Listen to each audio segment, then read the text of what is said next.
It used to be a railway station at Peak out in the Mallee. That was until 1982 when a bloke came along with a truck and shifted it into a paddock at Tailem Bend. G'day, I'm Keith Conlon and this is Postcards, and the town, 90 or more buildings, has grown up round that railway station to become old Tailem Town.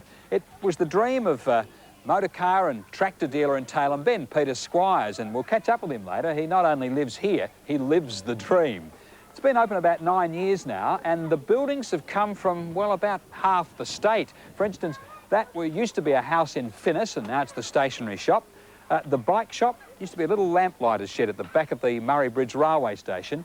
And the bank, well, again, sleeping quarters behind a railway cottage. The Salvation Army Hall came from Wattle Grove. It's a tiny town near the border of South Australia and Victoria.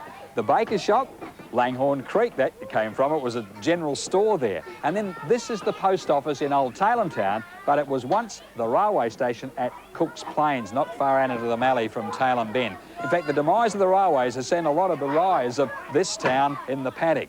Most of the buildings are 80 to 100 years old, and all of them came here intact on the back of a wide loader or something similar. Stand to attention. Put your right hand over your heart. Say after me, I love my country, Australia. I love my country, Australia. I honour the Queen, Queen Elizabeth II. I honour the Queen, Queen Elizabeth II. I salute the flag of Australia. The flag of Australia. I promise to obey her laws. And I promise to obey her laws. My parents. My parents. And my teachers. And my teachers. About turn and face me. Now we'll mark time. Lift those feet. Forward.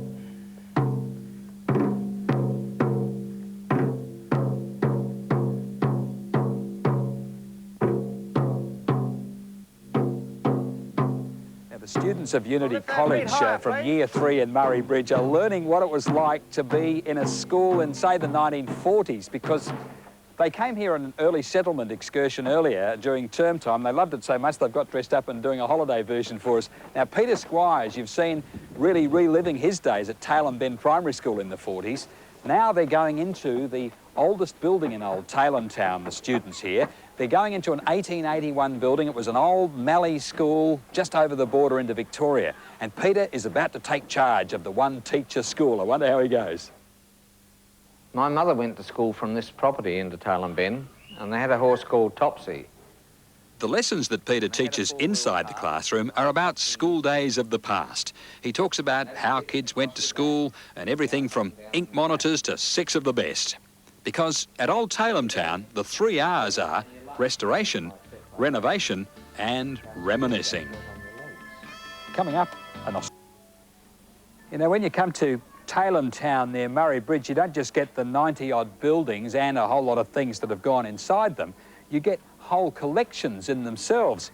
Just back there, a fella called Jack has a fascinating collection of phonographs, for instance, not to mention 10,000 records to go with it. It's gone awfully quiet, hasn't it, given the Unity College students around, but this could explain it. I wonder what's on.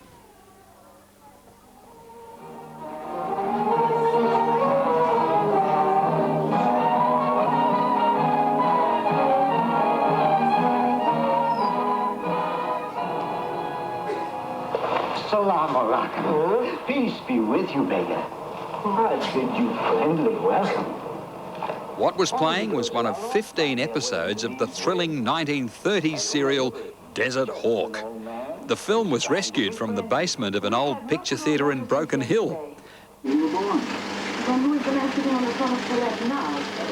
Upstairs in the projector room, the 1940s automatic feed projectors were salvaged from the cinema at Robe in the southeast.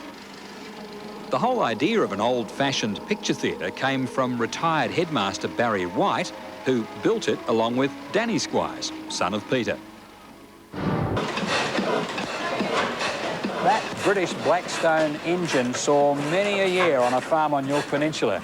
And this is a Ronaldson Chippet from one of the big machine manufacturers in Ballarat. Now, in the 1920s, they used this on a farm to cut chaff for 16 horses every day, twice a day. It's a lot of chaff, isn't it? It lay dormant for about 50 years before John Shepherd got hold of it. See, that chug is Tchaikovsky to his ears.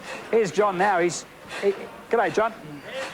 John was a fisherman in Meningie, started collecting engines and eventually decided he needed a shed to put them in. So he shifted the family into Tailem Bend and his collection of 100 or more engines into old Tailem town. In fact, sheds are the fastest growing end. You can see them out the window. That's one of the Myponga flywheelers. They've brought their collection here into a new shed, and that half-size John Deere tractor he built himself. There's a private Manum collection that's going into another shed that's almost completed. And the Fire Brigade Historical Society, they've got their engines as far as Tailem Bend in a shed. Soon they'll be here expanding this end of old Tailem town. Well, so that's growing, and so are the trees. 10,000 Peter Squires reckons he's planted, and about 5,000 are still going strong. That's one sure sign of old Tailem town as you head along Highway 1 towards Tailem Bend.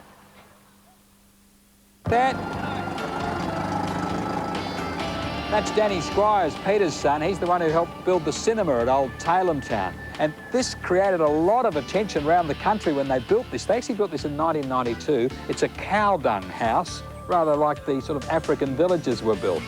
Now, a couple of our competition winners have been in touch with us. Barbara Hall. Well, this is a rare treat, Peter. Monty hasn't been in front of a sulky for a while, I hear. No, about a year. But this is old Tailem town, and see, that's a replica there, isn't it, Peter? But you copied it from a genuine log cabin. The house that I saw at Karanji. Yeah, that's just over the border in the Mallee. But on this side here, this is the... That's the Martin twins cottage. The Martin twins were shearers, and they lived in that little two-room place. You walk in that door and you're walking back to the turn of the century. This was a kind of bit upmarket by comparison, the dressmaker's cottage. Yeah, well, that was a house built at Poltulloch in 1915. Yeah. It ended up at Asheville, and it was a gatekeeper's cottage at Asheville. And in those days, the highways used to have a gate. All right, so that's the gatekeeper's cottage. Now we're going past another little cottage converted into a police station. So this is old Tailem town, and of course there are peacocks galore as we go past the farm machinery here too. Peter's here. Old Tailem town is here every day of the year. It's open 10 till 5. Now, next week on Postcards.